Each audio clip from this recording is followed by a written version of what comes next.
My name is Elias Pendleton. I am 74 years old, a retired radio DJ, and I live here in Augusta, Georgia. What I am about to tell you today is a secret that my wife Ka kept for 52 years of marriage.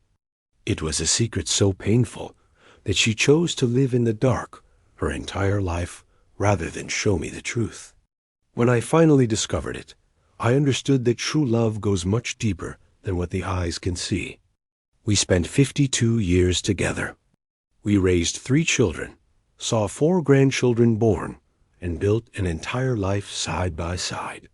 But in all that time, my Cora never, not even once, let me see her without clothes on. It was always in the dark, always with the bathroom door locked, and always with her nightgown buttoned up to her chin. I thought it was just shyness, her way of being a modest, reserved woman, and I respected that. Of course I did. After all, love is built on respect, isn't it? But the truth was something else entirely. It was a truth so sad and so heavy that she carried it alone since she was a little girl. When I finally found out, my heart didn't break out of anger or disappointment. It broke because I finally understood the sheer magnitude of the suffering that woman carried on her own, thinking that if I knew, I would stop loving her. This story will touch your heart. It will make you think about what really matters in love, about the pain people hide and the secrets we carry out of fear of being rejected. By the end, you will understand that the deepest marks are not always the ones you see in the mirror. If you have ever truly loved someone, or if you have ever been afraid of being rejected for something you cannot change, please give this video a like to brighten this old man's heart. Subscribe to the Grandparents' Diaries channel so you don't miss the next stories I have to share. And tell me in the comments where you are watching from and what time it is there. Have you ever kept a secret because you were afraid of losing the person you love? I love knowing which city you are in and what part of the day you are spending with me. It all started when I was still a young man working at a local radio station here in Augusta. I was a DJ playing classic soul and rhythm and blues, reading live dedications on the air. Those things we used to do back in the day. It was a different time. Life was simpler. People met at the town squares, at church socials or community fairs. It was at one of those church dances that I first met my Cora. She was 19 years old. A beautiful girl with a sweet gaze, but quiet. Always so quiet in the corner. While the other girls were laughing loudly and dancing with everyone, she stayed there with her friends, almost hiding. She caught my eye immediately. It wasn't just her beauty. No, it was something in her manner, a fragility, a delicacy that made me want to protect her. I walked up and asked for a dance. She turned bright red, but she accepted. Her hand trembled in mine. We only danced for one song, because she said she was tired, but I was already head over heels. I started going to every social event just to see her. She always wore long-sleeved dresses, even in the sweltering Georgia heat, which is no small thing. She was always covered up to her neck. I thought it was beautiful. I thought it was just the way a decent, well-raised young woman dressed. But there was so much more behind all those layers of fabric. We dated for a year. It was an old-fashioned courtship, sitting in the living room with her mother nearby, talking on the porch, holding hands at the park. I never even saw her bare arms. She was always in long sleeves, always covered. But I didn't care. I didn't question it. I thought it was just her personality, and I loved that personality. When I asked her to marry me, she took a long time to answer. She spent a few days thinking it over. I didn't understand it at the time. I thought it was just the nerves of a young woman, but she was terrified. Terrified of what would come after the I do. Terrified of the honeymoon. Terrified that I would find out and leave her. But eventually she said yes. It was the happiest day of my life. But I didn't know it was also the day she made The hardest decision of hers to hide from me forever what lay beneath those clothes. Our first night as a married couple showed me that this secret was going to be bigger than I imagined, and that my Cora carried a pain I didn't yet comprehend. Cora was born and raised in a small rural town in the Mississippi Delta near Greenwood. It was one of those tiny places where everyone knows everyone and no secret lasted very long. But hers lasted because it was the kind of secret people hide with shame, fear, and agony. Her mother was a woman who had suffered a lot. Someone life had treated harshly from the start. She was widowed young with a small child to raise on her own. She worked as heiresses, a cook, whatever work she could find, until she met a man. He was a man who drank, a man with a bad reputation. But he promised to take care of both of them. Her mother, tired of the struggle, believed him. Cora told me many years later what the days were like in that man's house. Days of silence, of walking on eggshells, of not making a sound so as not to wake him up when he was hung over. Days of watching her mother take hits when the food wasn't exactly how he wanted it. Days of being afraid. Constant paralyzing fear. She was just a little girl, a tiny thing with long hair and big eyes who loved playing with dolls in the yard. But she couldn't play too loudly. She couldn't laugh too much. She couldn't really be a child because her stepfather didn't like noise, didn't like children, and didn't like anything that wasn't bourbon and silence. Her mother tried to protect her as best she could. She would hide the girl when he came home drunk, or send her to a neighbor's house when she saw things were about to get ugly. But she couldn't be everywhere. And there was one day when she couldn't protect her. One day that changed my Cora's life forever. Cora was 7 years old when it happened. It was the middle of the week. Her mother had gone down to the river to wash clothes and left the girl at home doing her schoolwork. The stepfather came home early, already agitated, already looking for trouble. She didn't even see him come in. She was focused on writing in her notebook at the kitchen table. He barked an order at her to make him some food. A 7-year-old girl. She told him she didn't know how, that her mother hadn't taught her yet. He slammed his fist on the table and screamed that she was useless and lazy. Terrified, she tried. She grabbed some grits and tried to light the gas stove the way she had seen her mother do it. Her little hands were shaking with fear. She managed to make the grits. She couldn't do anything else, but she made the grits. She put them on a plate and brought them to the table. Her hands were shaking so hard, the plate almost slipped, but she managed to set it down. She breathed a sigh of relief. She thought it was okay, that he would just eat, and that would be it. But the grits had no salt. He took one bite and spat it out. He stood up, grabbed the plate, and hurled it across the room. The ceramic shattered into pieces. He looked at her with that look she knew, the look that came before the beatings her mother received. She knew this time it was for her. She begged for forgiveness. She said she would do it again, that she would add salt, that it would be perfect. But he wasn't listening. He was just pure blind rage. He grabbed her by the arm and squeezed hard. She cried and begged him to let her go. He told her he was going to teach her a lesson she would never forget. He went to the stove. A pot of water for coffee was sitting there boiling and steaming. He grabbed the pot. Cora saw what he was about to do and tried to run. But he was stronger and faster. He grabbed her, spun her around, and poured the boiling water down her back. The pain was so intense she couldn't even scream properly. It was a scream that died in her throat, turning into a whimper and then into blackness. She collapsed on the floor. He dropped the empty pot and walked out of the house as if nothing had happened. He left her there, her back raw and her skin literally melting away. Her mother came home and found the scene, the broken plate, the empty pot, and her daughter unconscious in a pool of blood and burned skin. She screamed for help. The neighbors came running. They wrapped the girl in a sheet and rushed her to the town hospital. The doctors did what they could, but the burns were severe.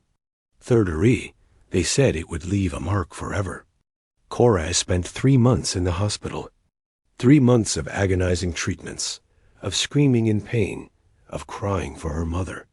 3 months during which her stepfather never once visited, never apologized, and never showed a shred of remorse. And her mother, poor soul, didn't have the courage to report him. She was afraid. Afraid of him. Afraid of being alone again. Afraid of not being able to support her daughter. So, she pretended it was an accident, and everyone else pretended to believe her. When Ka left the hospital, her back was covered in scars. Ugly, purple, deep scars, marks that screamed of violence, telling a story no one wanted to hear. And at 7 years old, she already knew that this was going to change everything. She would never be like the other children. She was marked different, a monster, as her stepfather called it her before he finally left for good after her mother found the strength to kick him out.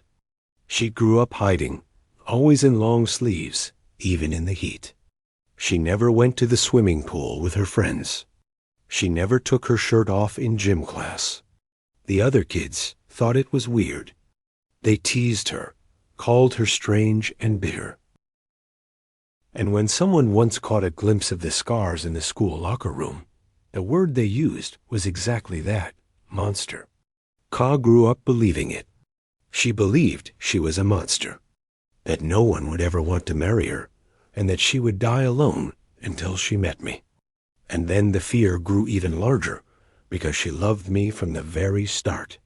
But she was certain that if I found out, I would leave just like everyone else would. So she made a choice that she carried for 52 years. She would never show me. She would never let me see. She would live in the darkness forever if she had to, just as long as I stayed. When I asked Cora to marry me, I was on cloud 9. I was 25 and she was 20. I thought everything was going to be perfect. A church wedding, a honeymoon, a family. I was working hard at the radio station and had saved up some money. I even bought a modest little house here in Augusta, near the city center. Everything was planned. The wedding was beautiful. Her mother cried through the whole ceremony. At the time, I thought it was just the emotion of a mother seeing her daughter get married. Today, I know it was something else. It was guilt. Guilt for not protecting her daughter. Guilt for letting that man into their lives. Guilt for not having the courage to speak up about what he did. Her mother carried that guilt until the day she died. After the ceremony, we went on our honeymoon to a nice little inn in Savannah. I was anxious, happy, and deeply in love. It was going to be the first time for both of us. I had respected her through our whole courtship. I didn't push. I waited for marriage, just like my father taught me. And now it was time, the moment to know my wife completely, to have that intimacy that only a husband and wife share.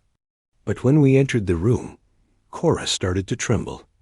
I thought it was just the nerves of a young woman, the fear of the first time. I moved slowly. I was gentle. I said sweet things to her, but when I went to hug her from behind, she pulled away quickly. She asked me to wait a moment, saying she needed to get ready in the bathroom. She stayed in there for almost an hour. I was starting to get worried, thinking she might be feeling sick. When she finally came out, she was wearing a nightgown that went down to her ankles and was closed up to her neck, and the lights were off. She had turned off every light in the room before coming out. "Honey," I said, "why did you turn off the light?" "I want to see you. You're beautiful." She started to cry. She said she was ashamed that she couldn't do it with the lights on. She begged me to respect that. She said she wanted to be a good wife, but she needed the darkness. She said she was ashamed of her body, that she wasn't pretty, and that I would be disappointed if I saw her. I tried to reason with her. I told her she was gorgeous, that I loved her, that she had nothing to be ashamed of. But she cried so hard and became so desperate that I gave in. It's okay, sweetheart. I told her, your way, in your time. When you feel ready, we'll turn on the light. There's no rush. She thanked me and hugged me tight. And that night, our first night as man and wife, was in total darkness. She didn't even really take off the nightgown. She kept everything covered and only lifted the hem enough. It felt strange to me, but I respected it. I thought that with time she would relax, let her guard down, and trust me. But time went by, and nothing changed. A week of honeymoon, every night in the dark. We came back to Augusta and moved into our house. Our married life truly began. I worked at the station. She took care of the house. Everything was normal. Everything was good except for that. Our intimacy was always in the dark, always hurried, always with her covered up. I would try to talk to her. Cora, what's wrong? Why don't you trust me? She would say she did trust me, that she loved me, but that she just couldn't. She said she was raised to be modest, that her mother taught her a decent woman doesn't show herself. And I was young. I didn't know anything about women. I believed her. I thought it was just her way. The bathroom door was always locked. Always. She would go in, bolt the door, shower, dress, and only come out when she was completely covered. Morning, night, any time, the door was locked. I never saw her change clothes. I never saw her in a towel. I never saw anything beyond her face, her hands, and her feet. Once I tried to go into the bathroom while she was in there, not out of malice or suspicion, just because I had forgotten my toothbrush and needed to grab it. I knocked and asked her to open it just a crack. She screamed. She screamed in a way I had never heard before. No, don't come in. Wait until I'm out, please. I was in shock. I had never seen her so desperate. I apologized and told her it was fine. When she came out, she was pale and shaking. I asked if she was okay. She said she was, that I had just startled her. But I saw fear in those eyes. Real fear. Of what? I didn't know. But it was there. She got pregnant in our first year of marriage. I thought that would change things. I thought she would relax, that she would need help, that she would let me see her and take care of her. But no, she closed off even more. She wore even baggier clothes. She wouldn't even let me go into the doctor's office with her. She went alone. She came back alone. When our first son was born, I was radiant, a healthy, beautiful boy. Cora was a wonderful mother from day one, caring, loving, dedicated. But even when breastfeeding, she would cover herself with a blanket or lock herself in the room. It seemed extreme to me, but I didn't say anything. I respected it. 2 more children followed, 3 in total. The house was full, noisy, and happy. I loved my family. I loved my wife. And I loved the life we built. But there was always that mystery, that locked door, those turned-off lights, that body I never saw. The years went by, 5 years to 10 years, 20 years of marriage. I eventually stopped trying. I had accepted that this was just who she was. Love didn't need the lights on. It didn't need the body on display. What mattered was what we felt, not what we saw. But sometimes in the middle of the night, I would wake up and look at her sleeping, covered up to her chin, even in the heat. And I would wonder, what is this secret? What is this shame? What is she hiding from me with so much fear? Deep down, a part of me felt it was something bigger than shyness, something more painful than modesty. But I never could have imagined, it was a 7-year-old girl being burned alive. I never imagined that she literally carried on her skin the mark of a trauma. So violent she preferred 52 years of darkness over showing me. Life went on, and we grew old together. The boys grew up, became men, got married, and gave me grandkids. The little house I bought when I was young became too small, so we bought a bigger one with a yard for the grandkids to play in. I retired from the radio after so many years behind the microphone. Cora remained the impeccable homemaker she always was. Everything seemed perfect, but that secret was still there between us, like a shadow that would never leave. Over time, I tried in different ways. I didn't force her. I didn't insist. But every now and then, I'd drop a compliment or a suggestion. "Honey, you look beautiful today. How about we leave the light on just a little bit?" She would smile, but shake her head. "No need, my dear. It's fine this way. We're old now anyway. What difference does it make?"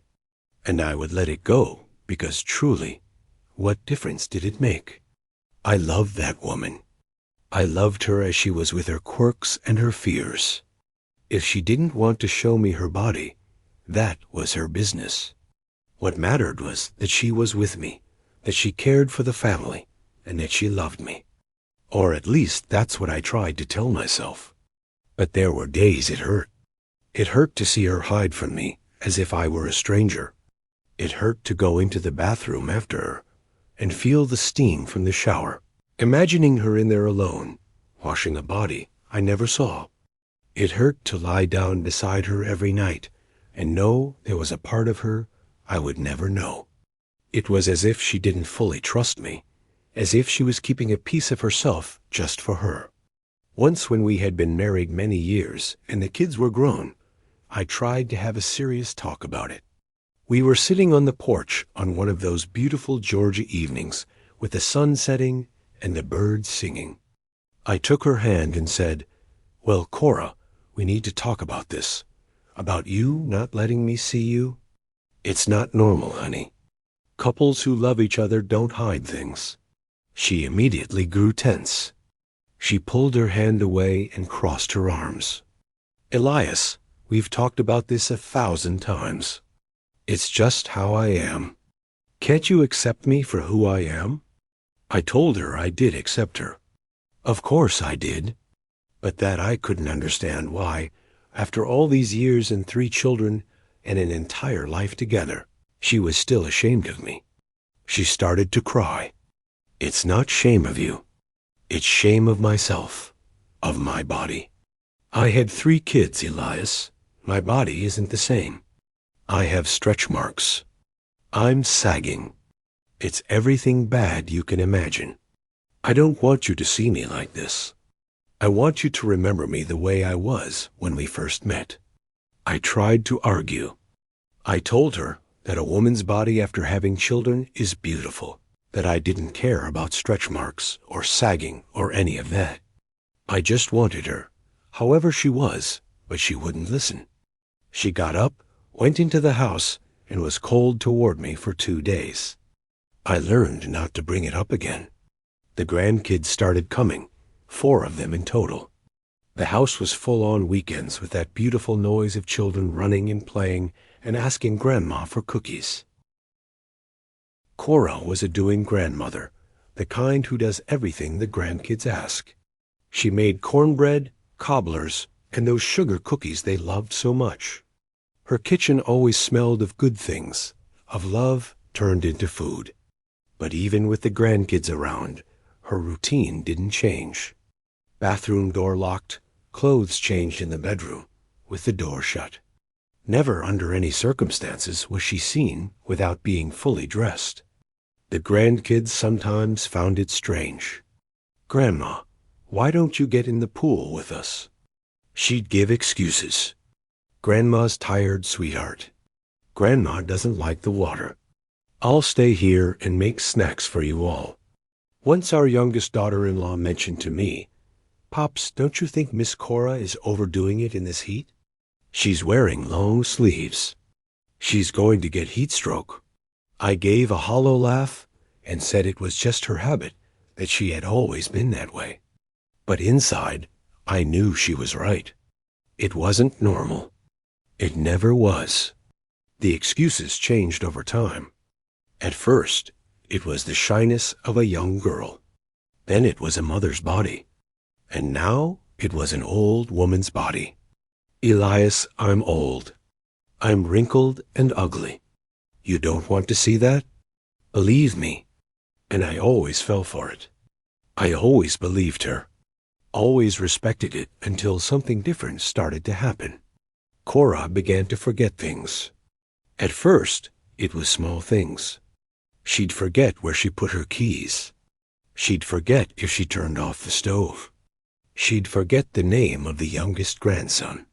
We laughed it off. We thought it was just age. We all forget things when we get older. But it got worse. She'd forget appointments, forget conversations we had just the day before. Once she made dinner twice in the same day because she forgot she had already cooked. The boys started to worry. Dad, Mama isn't right, and we need to take her to the doctor. I took her. The doctor ran some tests, asked the usual questions. What day is it? Who is the president? What is 2 plus 2? Cora got some right and missed others. The doctor pulled me aside away from her and spoke softly. Mr. Pendleton, these are signs of Alzheimer's. It's early still, but it's Alzheimer's. My world collapsed. Alzheimer's, the disease that steals memory, that steals the person we love and turns them into a stranger. No, Doc, I said. There has to be another way. There's medicine. There's treatment. There's something. He said there was, that he'd tried to slow it down, but that I needed to prepare myself. He said that with time she would need care and help with everything. And that is exactly what happened. Slowly, but it happened. Ka started needing help with simple things. Forgetting to take her medicine, forgetting to eat, forgetting to change her clothes. I started taking care of her, reminding her of things, helping her with whatever she needed. But I always respected her privacy. I always knocked on the bathroom door, always waited for her to dress herself until the day came when she tried to take a bath and forgot how to turn on the shower. She just stood in there. I could hear her touching things, trying and trying, but unable to do it. I knocked and asked if she needed help. She said no, that she could do it, but she couldn't. She stayed in there for over an hour before giving up and coming out without having washed. I realized the moment was coming. The moment when she wouldn't be able to keep the secret anymore. The moment when, whether she wanted to or not, I was going to have to truly help her, to go into the bathroom with her, to bathe her, to change her, and then I would find out. I would discover what she had hidden from me for a lifetime. But I wasn't prepared for what I was going to see. I wasn't prepared for the truth hidden under all those clothes. A truth so painful it would make me cry like I hadn't cried since I was a boy. The disease progressed faster than I expected. The doctor had warned me it might happen, that Alzheimer's has no rules and everyone reacts differently. With Cora, it was fast. In a matter of months, she went from forgetting small things to not even remembering the names of our children. There was a day she looked at me in the kitchen and asked who I was. Elias, I replied, my heart tightening. I'm Elias, your husband. She looked at me with that confused, lost gaze, trying to remember. It took a few minutes before it clicked. Oh, Elias, my Elias, I'm sorry. Honey, I forgot. That broke me. Seeing the woman who had shared her whole life with me, who had slept by my side for over 50 years, looking at me as if I were a stranger. I swallowed my tears, forced to smile, and said it was okay, that it was normal. But inside, I was dying a little bit every day. The kids started coming over more to help, to give me a break. But Cora grew restless with strangers in the house, because to her, even her own children were sometimes strangers. Who are these people, Elias? Why are there so many people in our house? They are your children, honey. Our children, Marcus, David, Patricia. Do you remember? She would look at them, squinting her eyes, trying to search a memory that no longer worked. Sometimes she remembered, sometimes she didn't. One day she looked at Marcus, our eldest, and asked if he was the neighbor's son. Marcus walked out of the room with tears in his eyes. I followed him and put a hand on his shoulder. Easy, son. It's not her fault. It's the disease. The hardest part was when she could no longer do things for herself. Forgetting to brush her teeth, forgetting to comb her hair, putting her clothes on backward, putting on 2 shirts because she forgot she had already put the first one on, trying to make coffee and forgetting to put water in the pot, turning on the stove and forgetting to put a pan on it. The house became a constant danger. I couldn't leave her alone for a single minute. I had to be on watch all the time. Sometimes she'd get up in the middle of the night confused, thinking she was at her mother's house. Elias, I need to go. Mama's going to be worried. I to gently stop her and lead her back to bed. Your mama's been gone a long time, honey. You live here with me now. And the bathroom, that damn bathroom that was always her sacred territory, that became my biggest worry. I noticed she was spending longer and longer in there, hours. Sometimes I'd knock, worried she had fallen or hurt herself. Ka, are you okay? Yes, she'd answer. But her voice was shaky and confused. Just a little longer. But it wasn't a little longer. It was half an hour, 2 hours. I'd sit there on the floor in the hallway, leaning against the wall, waiting, listening to the sounds. The shower, turning on and off, her turning the faucet, walking back and forth, talking to herself, sometimes crying softly. Then I'd hear the door open, and she'd come out still wet because she forgot to dry off, or wearing the same dirty clothes because she forgot to change, or coming out in just her slip because she forgot to put on the rest. And when I tried to help, offering her a blouse or a skirt, she'd push my hand away. No, I can do it. I can do it. The pride was still there.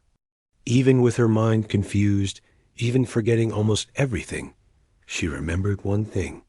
She couldn't let me see. She couldn't show me. It was as if that secret was so deep, so ingrained in her, that even the disease couldn't erase it. It intrigued me and pained me at the same time. There was one night she woke up at 3 o'clock in the morning, terrified, not knowing where she was. She screamed my name in desperation. Elias, Elias, where are you? I'm right here, honey, I said, turning on the bedside lamp. I'm right here beside you. I've always been here. She looked at me as if it were the first time she had ever seen me. Who are you? What are you doing in my room? Get out. It hurt. It hurt so much to see the woman I had loved for decades, looking at me with fear as if I were an intruder, but I took a deep breath. I took her hand gently. I spoke softly. I'm your husband, Cora. I'm Elias. We've been married for many years. You're at home. Are you sure? Everything is fine. I would never hurt you. She calmed down. Little by little, the confusion passed. Her memory returned slightly. Oh, Elias, I'm sorry. I don't know what came over me. I didn't recognize you. She went back to sleep, but she spent the rest of the night restless, tossing and turning, mumbling things I couldn't understand. I stayed awake, watching her, wondering how much more time I had before she forgot me forever. The kids suggested hiring someone to help, a caregiver or a nurse, someone to be with her during the day, so I could rest because I couldn't take it anymore. I had lost 20 pounds. I had deep bags under my eyes. I was exhausted. But Cora refused. I don't want strangers in my house. she said in one of her lucid moments. You take care of me, Elias. Only you. Promised me only you, and I promised her, because after an entire life together, I wasn't going to abandon her now when she needed me most. So I took care of her. I gave her the medicine on time because she forgot. I made her food because she forgot to eat. I helped her walk through the house when she was confused, when she thought she was in another place, in another time. I held her when she had nightmares. I cleaned up when she didn't make it to the bathroom in time, but the bathroom itself remained forbidden. Every time I offered help, she rejected it. No, I bathe myself. I've always bathed myself, and I always will. She'd lock the door and stay in there, and I'd stay outside, listening to the sounds, worried, praying she wouldn't fall or hurt herself, praying she'd come out in one piece until the small accident started. She slipped in the shower, but managed to grab the curtain. She hit her elbow on the sink, and it turned purple. She cut her finger trying to open a shampoo bottle. She scraped her knee falling while trying to get out of the tub. Every time I saw a new bruise, I'd ask what happened. She'd give excuses. It was nothing. I just got distracted. It's fine. But it wasn't fine. I knew it, and the kids knew it too. Dad, Mama can't be in the bathroom alone anymore. Marcus said seriously. What if she falls and hits her head? What if she drowns? You have to go in with her. Help her. Bathe her if you have to. I know I'd answer, but she won't let me. She won't accept it for any reason. I talked to Ka on one of the days when she was most lucid, most present. I sat with her on the bed and took her hand. Honey, you have to let me help you in the bathroom when it's time to bathe. You could fall. You could get hurt badly. I'm your husband. I'm the one who looks after you. There's nothing wrong with it. She looked at me with eyes full of tears and said the phrase, I will never forget. If you see me, you'll hate me. You'll be disgusted by me. You'll regret ever marrying me. How could you say that, Cora? Why would I hate you? You're my wife. I love you. I've loved you for over 50 years. She shook her head, crying. You don't understand, Elias. There are things that can't be explained. There are things that are better if you don't know. Please respect this. It's the last thing I ask of you. Don't force me into this. And once again, I respected it as I always had. But for the first time in all those years, part of me felt anger. Anger at not understanding. Anger at being shut out. Anger at having to care for someone who didn't trust me enough to show me the truth. Well, he had to let me truly help. But the anger passed quickly because I saw how fragile she was, how sick, how scared. I remembered that this woman had given me everything. 3 children, an entire life, true love. If the price of that was respecting a secret I didn't understand, then I would pay it until the end. But fate had other plans. A few days later, on a sunny Tuesday morning after breakfast, Cora said she was going to take a bath. She got up slowly from the table, walked to the bathroom, went in, and locked the door. As always, I stayed in the kitchen washing the breakfast dishes, listening to the sound of the shower turning on. Everything was normal, just as it had been for 52 years, until I heard the thud. A dull, heavy, loud sound of a body hitting the tile floor. And then silence. A silence that chilled me to the bone. That made me drop the cup I was washing. That made me run like I hadn't run in years. Cora, Cora, are you okay? Silence, nothing, no answer. And I knew in that moment that her secret was about to be revealed. I ran to the bathroom door and tried to open it. Lock it. Of course it was locked. It was always locked. Cora, Cora, answer me. Did you fall? Are you hurt? Silence. Only silence from the other side. My heart was racing. She could be unconscious. She could be bleeding. She could be dying in there.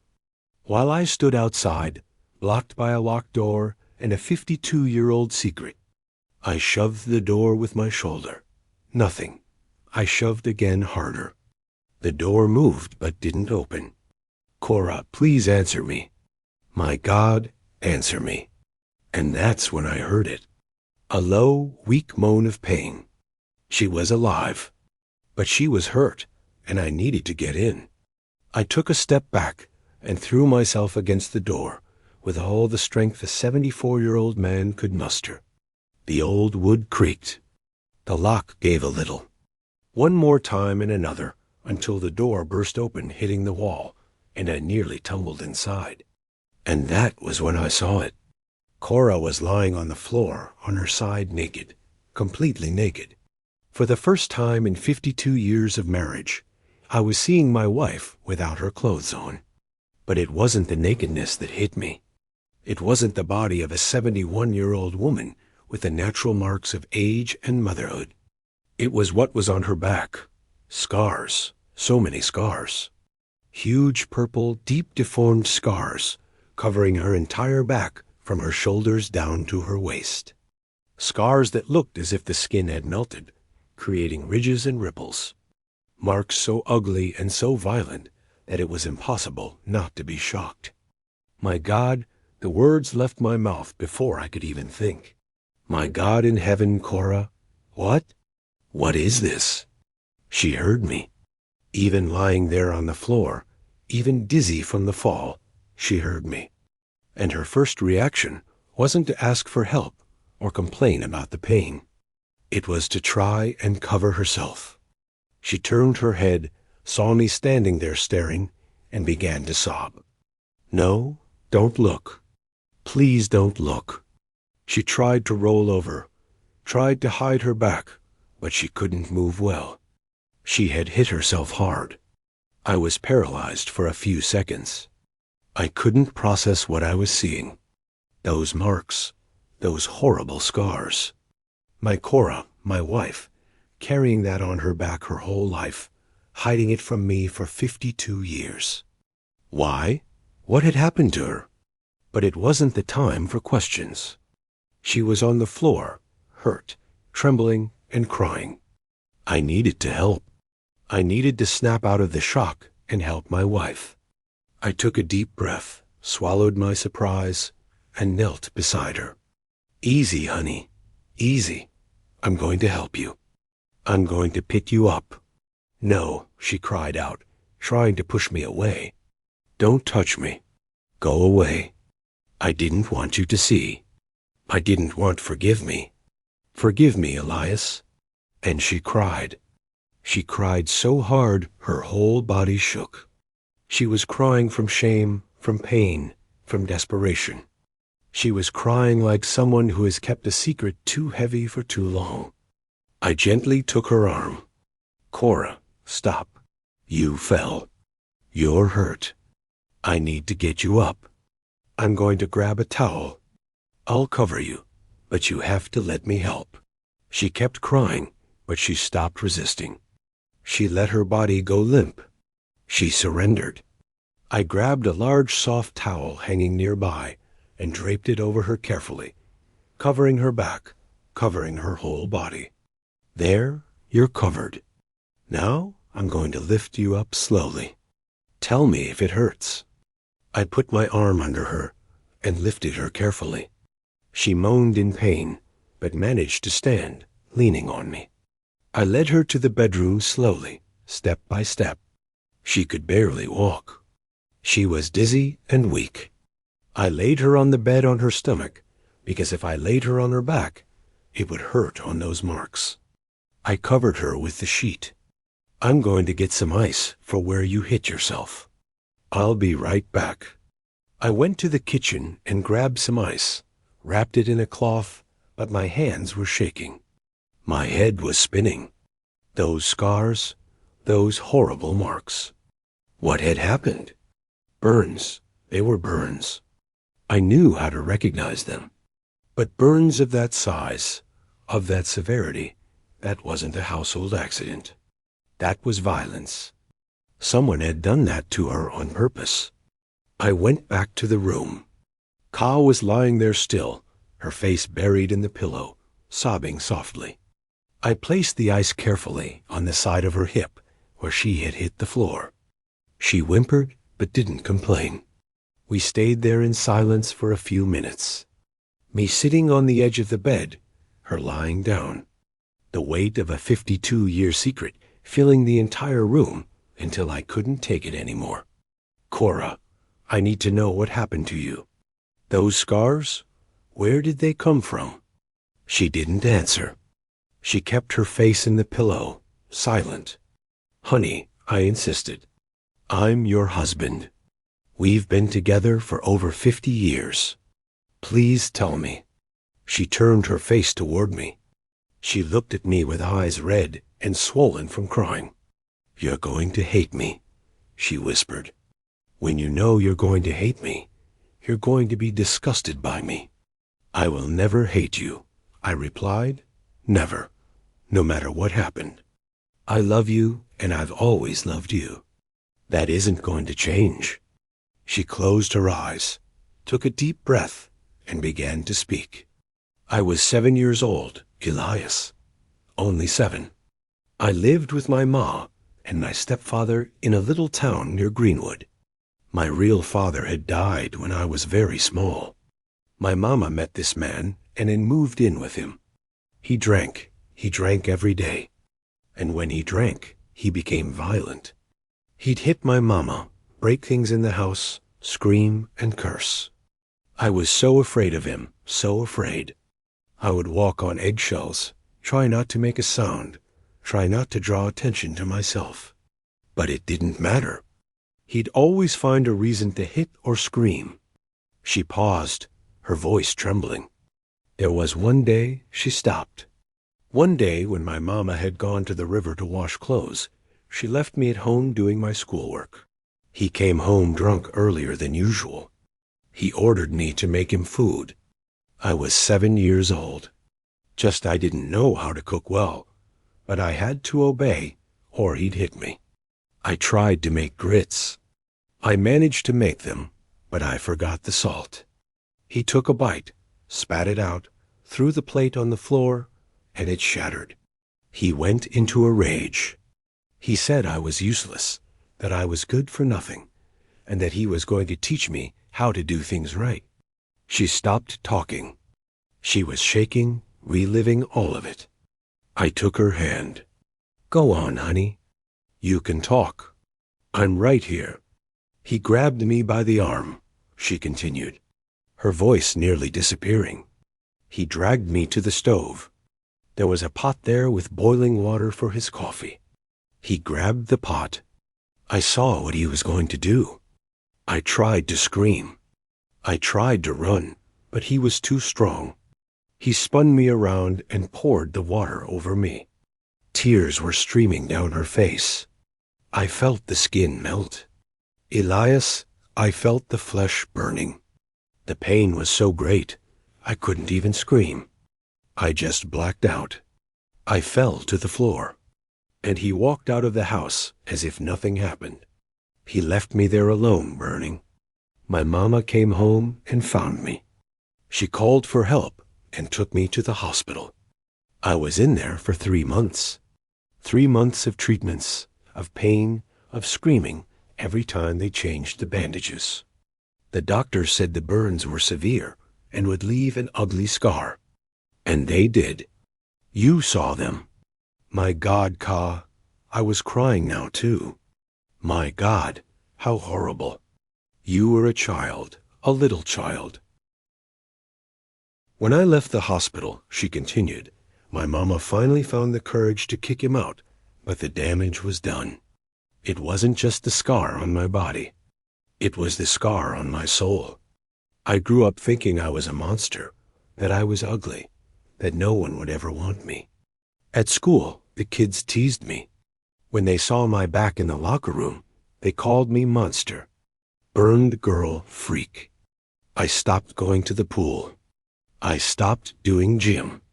I wore long sleeves, even in the heat. I hid. I always hid. When I became a young woman, she said, wiping her tears, I thought I would never get married. Who would want a woman with a ruined body, with a horrible scar on her back? I was damaged, marked forever by a man who hated me. Then I met you, and you were so handsome, so kind. You treated me like I was special, and I fell in love. But I was afraid, Elias, so afraid. Afraid that if you found out, you'd leave me. You'd say I was ugly, that I was a monster, just like the kids used to say. So I decided never to show you, never to let you see, to live my whole life in the dark, if I had to, because at least that way you would love me without knowing. And if one day you found out, well, at least I had lived. I had been loved. I had been happy for a time, but I lived with fear every single day, she confessed. Fear that you'd find out. Fear that you'd leave. Fear of losing you over something that happened when I was 7 years old. Fear that the scars would be more important than everything we built together. She looked into my eyes, sobbing. And now you've seen. Now you know. I'm the monster the children said I was. I understand if you don't want to be with me anymore. If you're disgusted. If you want to go. I couldn't speak for a moment. I was processing it all. The story, the pain, the trauma. A 7-year-old girl being burned by her stepfather. A girl growing up thinking she was a monster. A woman hiding her body her entire life for fear of being rejected. 52 years of fear. 52 years of shame. 52 years of a secret too heavy for one person to carry alone. Then I spoke, my voice cracking, tears streaming down my face. Cora, look at me. She looked. Did you really think I would leave you over a scar? Over something an evil man did to you when you were an innocent child? I have loved you for 52 years. It isn't because of smooth skin. It isn't because of a perfect body. It's because of who you are. The woman who gave me 3 children, the dedicated mother, the doting grandmother, the partner of a lifetime, the person who made me happy all these years. Those scars, I continued, pointing toward her covered body.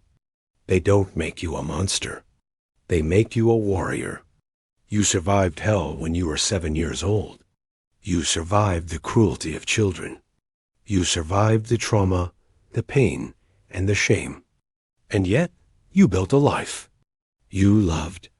You were loved. You raised children. And you were happy. You are the strongest woman I know. And I love you more now than I did yesterday. Because now I know the weight you carried alone. I know that even with all that weight, you never let it touch our family. You never let the pain turn you bitter. You were pure love your whole life. She cried even harder, but it was a different kind of crying. It wasn't shame. It was relief. It was the weight of 52 years of fear finally dissolving. You aren't disgusted? She asked, almost unable to believe it. You aren't going to leave, Cora? I said, lying down beside her and hugging her gently. I'm not going anywhere. I've been with you for 52 years without seeing your body. Do you really think seeing some scars is going to change anything? You're my wife. You're the love of my life. And those marks are a part of you. I love you entirely, scars and all. She turned around and hugged me. She cried on my chest for hours. She cried out everything she had held in for decades. She cried for the 7-year-old girl. She cried for the shame of her adolescence. She cried for the fear of her adult life. She cried for 52 years of secrets. And I stayed there holding her, letting her cry, whispering that it was okay, that I was there, and that I would always be there. And that day, for the first time in over 5 decades, Cora slept without fear. She slept knowing she was loved completely with the marks, with the scars, with the entire painful story she carried on her skin. And for the first time, she believed she wasn't a monster. She was a survivor. She was a warrior. She was loved. After that day, everything changed. Love didn't change. No, love stayed the same, maybe even stronger. What changed was the truth between us. There was no more secret, no more locked door, no more turned-off lights. For the first time in 52 years, Mikora could be herself, completely herself, without hiding anything. In the first few days after the fall, she was still ashamed. When I went to help her change her clothes, she would try to cover up. When I went into the bathroom to bathe her, she would look away. But little by little, she relaxed. She began to understand that those scars didn't change anything. That I looked at them and saw history, saw survival, saw strength. I started taking care of her for real, bathing her, changing her clothes, combing her hair. And every time I saw all those marks on her back, I would brush them with affection. My warrior marks, I'd say. She would smile. A small smile, still shy, but it was a smile. After so much time thinking that those marks were a cause for shame, she started to understand that they could be a cause for pride. In having survived and having won. I called the kids together to talk. I sat with them in the living room one day while Cora was asleep. I need to tell you something about your mother.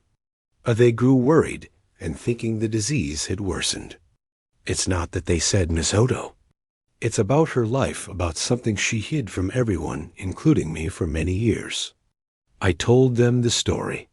I told them about the stepfather, about the pot of boiling water, about the burned 7-year-old girl, about the scar she carried on her back her entire life, and about the 52 years she spent hiding from me out of fear of being rejected. I told them everything. All 3 of them cried. Marcus, who was the toughest, cried like a baby. Patricia sobbed with her hand over her mouth, trying to process it all. And David got up, went outside, and came back with red eyes. Dad, Mama suffered all that, and we never knew. Why didn't she ever tell us? Because she was ashamed, I explained. Because she thought you would see her differently, that you'd pity her or find her ugly and marked. She wanted to be a normal mama for her children, without trauma, without a sad story, just love. And that's what she gave you. Pure love without letting the pain of the past contaminate it. Patricia wanted to see. She wanted to see the scars. I went to the room and woke Cora gently. The kids want to see you, honey. They want to hug you. She was confused because of the disease, but she let us. I lifted her blouse and showed them her back. The 3 of them approached in silence. They saw the marks, the purple, deep deformed scars. And then they did something I will never forget. All 3 of them knelt in front of her, hugged her together, and asked for forgiveness. Forgiveness for not knowing, for not noticing, for the pain she carried alone. Patricia kissed her mother's back, right on the scars. Marcus did the same. David did, too. And Cora cried. She cried, but she smiled at the same time. My children, she said in a weak voice. My children love me. Of course we love you, Mama, Patricia said. You're the best mama in the world. Those marks don't change anything. They just show how strong you are, how much you fought. We love you even more knowing this. From that day on, Cora changed. Even with the Alzheimer's advancing, even forgetting almost everything, she seemed lighter, as if a giant weight had been lifted from her back. Literally, she smiled more. She was more at peace. She no longer had that haunted look of someone hiding something terrible. I cared for her with all the love I had. The days grew harder. Alzheimer's is unforgiving. She forgot more and more. She forgot the names of the grandkids. She forgot where she lived. There were days she even forgot her own name. But one thing she never forgot, that I loved her. Even on the most confused days, when she looked at me without recognition and asked who I was, it was enough for me to say, "I'm Elias, honey, your husband," and she would smile. "Oh, my Elias, you love me, don't you?" "I love you." I'd answer, "I've always loved you. I will always love you." There was one afternoon a few months after the revelation when she was especially lucid. One of those rare moments of clarity people with Alzheimer's sometimes have, as if the person returns for a few hours. We were sitting on the porch, watching the sunset, that orange Georgia sun. She looked at me and said, "Elias, thank you. Thank you for staying with me, for not leaving when you saw, for loving me as I am, scars and all. I spent my whole life thinking no one would love me if they knew. And you loved me even more." I took her hand. "Cora, what that man did to you was the worst thing that could happen to a child. But do you know what you did? You transformed pain into love. You didn't let violence make you violent. You didn't let resentment make you bitter. You raised a beautiful family full of love and affection. You won. That man didn't win. You did." She cried. But it was a cry of peace. The cry of someone who finally believes they deserve to be loved. "He called me a monster," she said. "I believed him my whole life. But you call me a warrior. I'm going to die believing you." "Don't talk about dying," I pleaded, squeezing her hand. "We still have plenty of time." She smiled and shook her head. "Elias, we don't know how much time we have. The disease is taking me. I know it. I feel it. There are days I don't even remember who I am. But I know you love me, and that's what matters." The months passed. The disease advanced rapidly. Cora became bedridden. She stopped speaking clearly and stopped eating on her own. I took care of her every day. I fed her. I changed her. I turned her so she wouldn't get bed sores. And every day without fail, I kissed her back right on the scars. My warrior marks, I'd say, even though I knew she might not understand anymore. But there was one day she did understand. She was very weak, barely opening her eyes. I had just bathed her and put lotion on her back, and I kissed the scars as I always did. She whispered, her voice almost gone, "Thank you for loving me, Elias. Thank you for not giving up on me." "I will never give up on you," I said, holding her hand. "You are the love of my life." She squeezed my hand ever so slightly, smiled, and closed her eyes. She passed away a few days later, on a quiet morning in her sleep without pain. The kids were there, the grandkids too, all around the bed, holding her hand and telling her they loved her. And I was by her side, whispering in her ear, "You're not a monster, honey. You never were. You're my warrior, my hero, and I love you forever." When her heart stopped when I saw she was gone, I didn't fall apart. I didn't fall into despair because I knew she had gone in peace. She had gone knowing she was loved, holy, with the scars and everything. She had gone believing she was a warrior, not a monster. And for me, that was everything. The funeral was beautiful. Many people came, friends, neighbors, folks from the church, all speaking well of her. What a good woman she was. What a dedicated mother. What a loving grandmother. And I looking at her in the casket dressed, as she always liked to be thought. If they only knew, if they knew the strength this woman had, the pain she carried, the shame she overcame, they wouldn't just praise her. They would kneel before her. When it was time to close the casket, I asked for a few minutes alone with her. The children left and closed the door. I leaned in and kissed her forehead. "You were the best thing that ever happened to me, Ka. And the scars, Those marks you thought would drive me away, they made me love you even more because they showed me who you truly were. A survivor, a warrior, a woman of substance. Rest in peace, my love. You deserve it. Today, when I look at her photos and remember our story, I don't think about the locked door. I don't think about the turned-off lights. I don't think about the 52 years of secrets. I think about the 7-year-old girl who survived hell. I think about the woman who transformed pain into love. I think about the wife who gave me the most beautiful family in the world. And I think that I had the honor of loving a true warrior. 52 years of marriage, and my wife never let me see her without clothes. Always in the dark, always locked away. I thought it was shyness, the shame of a modest woman. I respected it my whole life until one day she fell in the bathroom, and I went in to help, and I saw, it wasn't an old woman's body she was hiding. It was scars. Burn scars. Her whole back marked from the day her stepfather poured boiling water on her when she was 7 years old. All because she dropped a plate. A 7-year-old girl burned alive by a man who was supposed to protect her. She thought that if I saw, I would leave. She spent 52 years thinking I loved a perfect body and not a soul.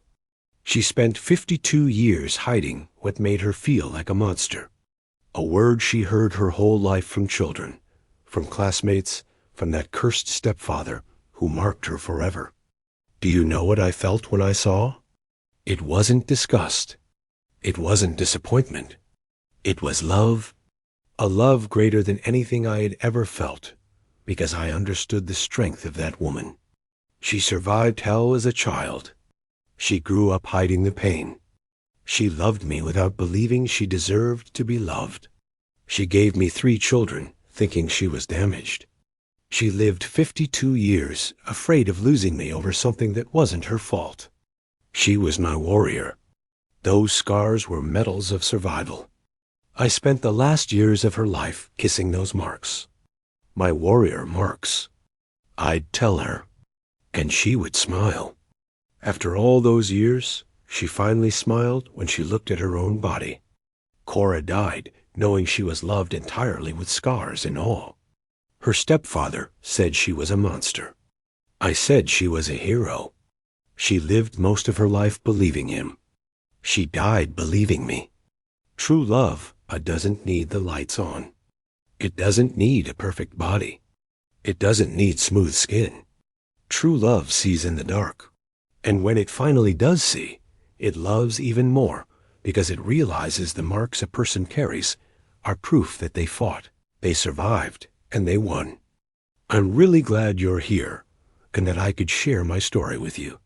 If you liked it, show me by liking the video and subscribing to my channel. Let's see how many of us there are. Write in the comments which city you're watching from and what time it is. I'm so curious to know where all you wonderful people are tuning in from. If you want to support me a little extra, you can also send a small donation. I share new life stories for you every single day. And now 2 of my most popular stories will pop up on the screen so you can choose what to watch. Subscribe to Astral Vengeance. Thank you.